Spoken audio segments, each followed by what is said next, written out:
নতুন অর্থবছরে বাজেট প্রতিটি দেশের জন্য গুরুত্বপূর্ণ বিষয়। বাজেট সরাসরি প্রভাব ফেলে জনসাধারণের জীবনে। নতুন অর্থবছর নাগরিকদের কেমন কাটবে, অর্থনৈতিক জীবন স্বস্তির হবে নাকি কঠিন হবে, তা অনেকটাই নির্ভর করে জাতীয় বাজেটের উপর।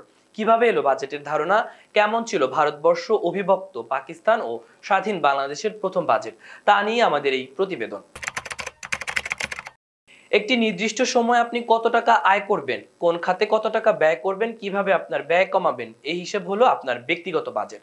সহজ কথায় সরকার জাতীয় বাজেটও ঠিক সেই কাজই করে।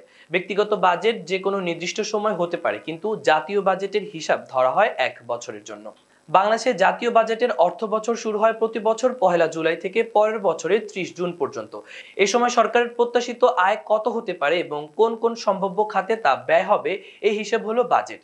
তবে ব্যক্তিগত বাজেটের সঙ্গে জাতীয় বাজেটের বড় পার্থক্য রয়েছে। ব্যক্তিগত বাজেটে মানুষ আগে আয় করে, সেই আয়ের উপর ভিত্তি করে ব্যয় খাত নির্ধারণ করে। জাতীয় বাজেট ঠিক উল্টো, সরকার আগে ব্যয় খাত নির্ধারণ করে, তারপর সেই ব্যয় বহন করতে সরকার কোন কোন খাত থেকে সেই পরিমাণ আয় করবে তা পরিকল্পনা করে। অর্থাৎ জাতীয় বাজেটের ক্ষেত্রে আয় বুঝে ব্যয় নয়, বরং ব্যয় বুঝে আয় হয়। ইংরেজি বাজেট শব্দটি ধার করা হয়েছে রোনো ফরাসি শব্দ বুজেট থেকে। বুজেট শব্দটির অর্থ হলো থলে বা ব্যাগ। অতীতে থলেতে ভরে দেশের আয় ব্যয়ের হিসাব আইনসভা বা সংসদে আনা হতো বলে ইংরেজরা বুজেট শব্দটি বাজেট নামে রূপ দেয়। 1733 সালে 14 মার্চ ব্রিটেনের পার্লামেন্টে জাতীয় বাজেট ও রাজস্ব নীতি উত্থাপনে শব্দটি প্রথম ব্যবহার করা হয়। স্যার রবার্ট ওয়ালপোল ওই বাজেট ঘোষণা করে। মজার বিষয় হচ্ছে, ওয়ালপোলের থলে থেকে ওই দিন এক নতুন কৌশল বের হয়েছিল। রাজা দ্বিতীয় জর্জের প্রথম মন্ত্রী স্যার রবার্ট ওয়ালপোল বর্তমান সময়ে প্রধানমন্ত্রীর মতো শাসন কাজ পরিচালনা করতেন। ভারতবর্ষের জাতীয় বাজেটের সূচনা ইংরেজদের হাত ধরে। 1857 সালে সারা ভারতবর্ষে সিপাহী বিদ্রোহী ছড়িয়ে পড়লে ইস্ট ইন্ডিয়া কোম্পানির শাসন ব্যবস্থা রদ হয়। ভারতের ভাগ্যের চাবিকাঠি চলে যায় ইংল্যান্ডের রানী ভিক্টোরিয়ার কাছে। 1858 সালে ব্রিটিশ পার্লামেন্টে পাশ হয় ভারত শাসন আইন। রানীর হয়ে ভারতের শাসনভার দেখাশোনার দায়িত্ব দেওয়া হয় ভাইসরয়কে। ভাইসরয়কে পরামর্শ দেওয়ার জন্য তৈরি হয় ইন্ডিয়ান কাউন্সিল। তারই অর্থ সংক্রান্ত বিষয় দেখাশোনা করতেন জেমস উইলসন। 1860 সালে 7 এপ্রিল জেমস উইলসন কলকাতায় ভারত ব্রিটিশ সরকারের প্রথম বাজেট বক্তৃতা দেন এবং 1860-61 অর্থ বছরে বাজেট পেশ করেন।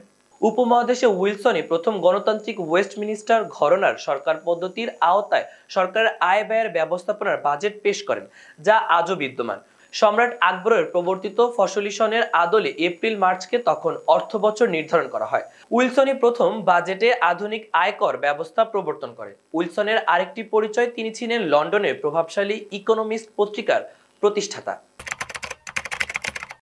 পাকিস্তান প্রতিষ্ঠার পর এদেশের প্রথম বাজেট মুসলিম লীগ সরকার উপস্থাপন করে। সে সময় অর্থবছর এপ্রিল থেকে শুরু হতো, যদিও পরে পাকিস্তানের কেন্দ্রীয় সরকার জুলাই-জুন অর্থবছর ঘোষণা করে। 1947 সালে দেশভাগের পর 1948 সালের 16 মার্চ পূর্ব বাংলা প্রদেশে প্রাদেশিক পরিষদের অধিবেশন বসে জগন্নাথ হলের হলঘরে। 1948-49 সালের প্রথম বাজেট পেশ করেন হামিদুল হক চৌধুরী। ওই অর্থ বছরে 4,34,00,000 টাকা বাজেটের ঘাটতি ছিল। ব্যয় বিবেচনায় ওই বাজেটের আকার ছিল 41.5 কোটি টাকা। 24 বছরই পাকিস্তানি শাসনে বিষিয়ে ওঠে বাংলার জনগণ। পাকিস্তান সরকারের নিপীড়ন আর মেনে নেয়নি তারা। পাক বাহিনীকে হটিয়ে 1971 সালে বিশ্বের বুকে স্বাধীন দেশ হিসেবে আত্মপ্রকাশ করে বাংলাদেশ। যুদ্ধ বিধ্বস্ত এই দেশে প্রথম অর্থমন্ত্রী তাজউদ্দিন আহমেদ প্রথম বাজেট উপস্থাপন করে।